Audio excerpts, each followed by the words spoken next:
Aujourd'hui, je vais prendre le temps de parler des inconforts qu'on pourrait rencontrer pendant une pratique d'activité physique. Que ce soit essoufflement, fatigue ou courbature, je veux qu'on démêle un peu qu'est-ce qui est normal et qu'est-ce qui ne l'est pas. Je m'appelle Mathieu Veillon, kinésiologue spécialisé en musculo-squelettique. Bienvenue aux capsules Bouger en cœur présentées par le Club Bon Cœur de Charlevoix.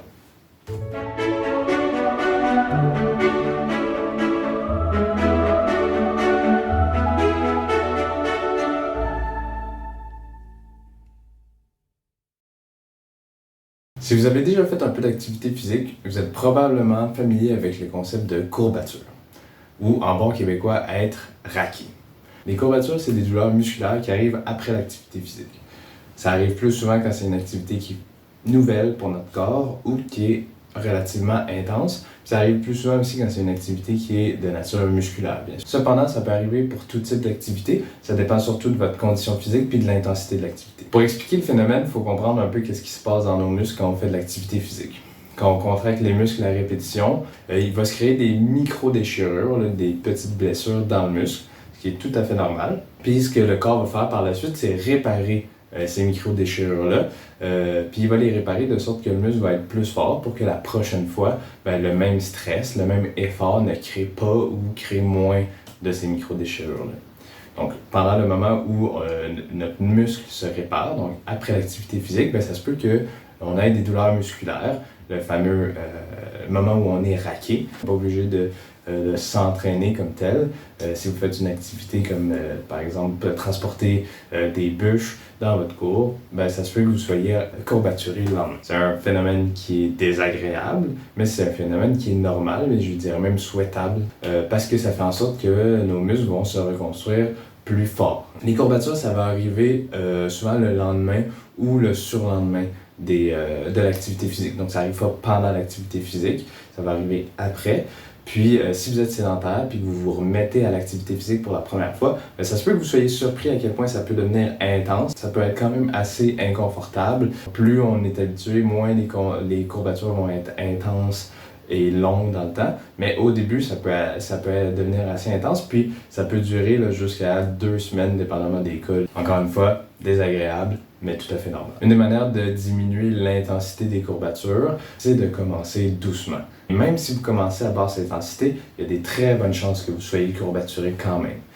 Évidemment, si vous le faites à plus basse intensité, vous allez probablement être moins courbaturé moins longtemps et que ça va vous encourager à faire plus d'activité physique par la suite.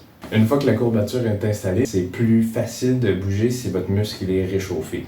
Donc, les courbatures vont être plus intenses ou vous allez avoir plus de douleur si vous êtes immobile pendant longtemps.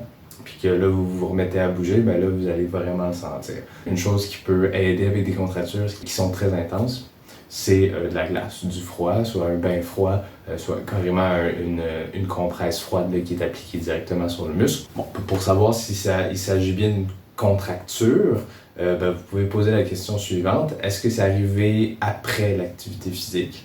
Est-ce que ça se résorbe quelques jours après avoir commencé? Est-ce que c'est douloureux quand on palpe le muscle? Une autre manière de vérifier, c'est est-ce que ça fait mal quand on contracte le muscle? Si ça crée des douleurs, il y a une bonne chance que ce soit une douleur musculaire de contracture. Maintenant, je vais parler de douleurs articulaires.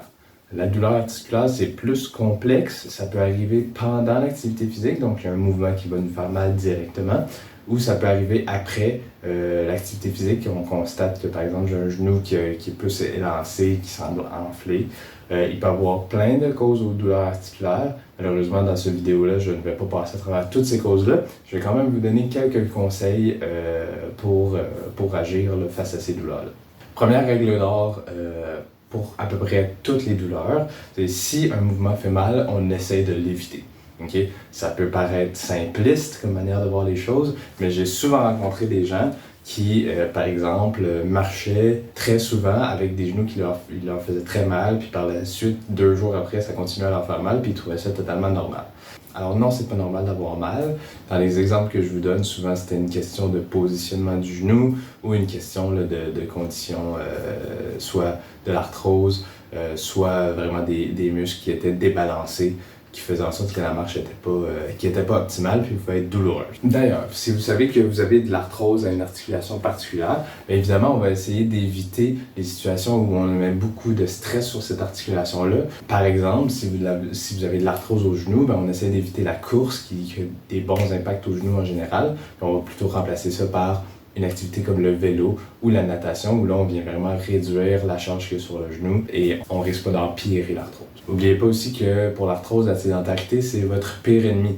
Une articulation qui ne bouge pas, c'est une articulation qui va éventuellement ne plus bien fonctionner. Plus vous allez être immobile pendant de longues périodes, plus vous avez de chances que votre articulation soit douloureuse. Si vous êtes dans une situation où vous vivez avec des douleurs chroniques, c'est important de faire l'exercice suivant, c'est-à-dire vous allez prendre le temps de catégoriser sur 10 la douleur que vous vivez au quotidien. Par exemple, je peux dire que j'ai mal à 3 sur 10 au genou toujours. Après l'activité physique, on va recatégoriser la douleur pour voir si elle est stable, elle augmente ou elle diminue. Si la douleur augmente dans les prochains jours, ben là, il y a quelque chose avec l'activité physique qui n'était pas bon nécessairement pour vous. Donc, il va falloir réduire l'intensité ou le volume de l'activité physique. Si la douleur est stable, donc pareil comme d'habitude, ou même qu'elle diminue, ben là, c'est correct, l'activité physique était adaptée à ce moment-là à votre condition. Et finalement, si l'activité physique vous crée de nouvelles douleurs ou empire celles qui sont déjà là, ben c'est important de vérifier que l'activité physique est bien adaptée pour vous. Donc, n'hésitez pas à consulter un professionnel de la santé, soit votre médecin, ou à venir communiquer là, avec les Clubs Bon Cœur pour voir s'il y a moyen de vous faire conseiller sur l'activité physique que vous faites. Et puis finalement, je veux qu'on parle de l'essoufflement et de la fatigue. Pendant l'activité physique, c'est normal de ressentir un essoufflement et après l'activité physique, c'est normal de ressentir de la fatigue. Pour l'essoufflement, évidemment, mon conseil, c'est allez-y doucement pour commencer. C'est inutile de vous essouffler à plus être capable de respirer les premières fois. Commencez plutôt avec un essoufflement léger. Quand je parle d'essoufflement léger, c'est un essoufflement qui vous permet de parler encore. Vous n'êtes pas obligé de reprendre votre souffle à chaque 2-3 mots. Vous êtes capable d'avoir une conversation sans que ça impacte trop votre façon de parler. Normalement, l'essoufflement devrait arrêter avec l'activité physique, c'est-à-dire que quand vous prenez votre repos, après 5-10 minutes, vous ne devriez plus être essoufflé. Si votre essoufflement se poursuit après 5, 10, 15, 20 minutes, vous êtes encore essoufflé, ou encore si vous êtes essoufflé au repos dans votre vie de tous les jours, ben là c'est important d'aller consulter un médecin. Pour la fatigue, ben c'est tout à fait normal, puis ça accompagne bien sûr la pratique de l'activité physique. Pour la réduire, encore une fois, le mieux c'est d'avoir une progression qui est lente. Et aussi, assurez-vous de bien manger, de bien vous hydrater et de bien dormir et de vous donner des moments là, de repos entre vos pratiques d'activité physique. Ça devrait vous donner assez de temps pour récupérer puis être en pleine forme la prochaine fois que vous allez faire de l'activité physique. Si vous trouvez que vous avez une fatigue qui s'accumule, qui est anormale et que vous n'êtes pas capable de passer par-dessus cette fatigue-là ou de récupérer, bien là, il y a quelque chose qui ne va pas avec votre pratique d'activité physique. Donc, il va falloir réduire soit l'intensité, soit le volume, jusqu'à temps que vous ayez un niveau de fatigue qui est normal, que vous sentiez que vous avez le temps de récupérer avant votre prochaine pratique d'activité physique, puis que votre fatigue n'impacte pas là, sur vos activités de la vie quotidienne. Pour conclure, si après avoir écouté cette vidéo, vous trouvez encore que vous avez des signes et symptômes qui sont anormaux, soit pendant, soit après l'activité physique, n'hésitez pas à ce moment-là d'aller consulter un médecin. Ce qui conclut notre capsule d'aujourd'hui. Restez actifs et on se revoit la prochaine fois.